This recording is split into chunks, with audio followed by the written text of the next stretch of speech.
So I started off the week by going to my Mandarin class, but I didn't film there because we were just doing presentations. After class, I got lunch at a sushi place with one of my friends, and we walked around the area there. And then we went to a library to do some work and some studying since it is the final week of classes.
On Tuesday, I didn't have any classes in the morning, so I woke up super early to go on a hike with two of my friends. It was actually our second time doing that hike, which is called Mount High West, and it was so beautiful. Later that day, I went to school to my Hong Kong studies class, which is about post-colonialism.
Wednesday was a pretty chill day. I had my Buddhism and science class around midday, and after that I went to the Fusion at Cyberport, which is where I usually do my grocery shopping, and then when I came home I just did my laundry. I actually ended up staying up really late that night, and I hung out with my flatmates for a bit before calling my friend until like 1 a.m. since our time zones are so different.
Then on Thursday, I had another Mandarin class, and it was our final composition.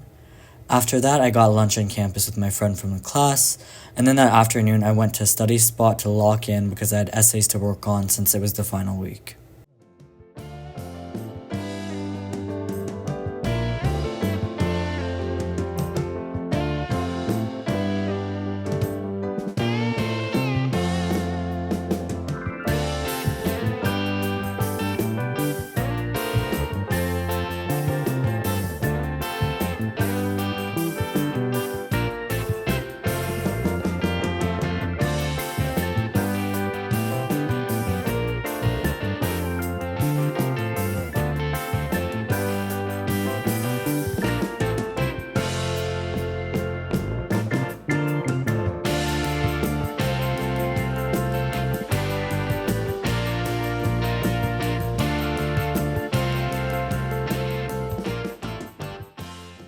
Friday, I was basically at school the entire day. I had my 9 a.m. Buddhism and China class, and then after that, I worked on a presentation for that class with my classmates. Then I got lunch at the Starbucks on campus before my politics, China and the world class. I had to rush out of that class to do a presentation for my Hong Kong studies class and a tutorial. And after the long school day, I just watched the sunset from a viewpoint and read a little bit there.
On Saturday, I went for a hike alone on the other side of the island. When I got there, I accidentally took a different path than I wanted to at first, but I found my way and I hiked to Big Wave Bay. It was such a beautiful hike and it was so cool to see the waves there. Once I got home, we found out that the canteen close to us was closing, so I just went there with one of my flatmates for dinner.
Then on Sunday, me and one of my friends decided to take a ferry to Hong Kong's island with no cars except like ambulances and stuff, which is called Cheung Chau. We walked around the island, got lunch, went to Lookout Point and to the beach. Overall, it was such a nice week, especially for the final week of classes this semester. I'll see you in the next one.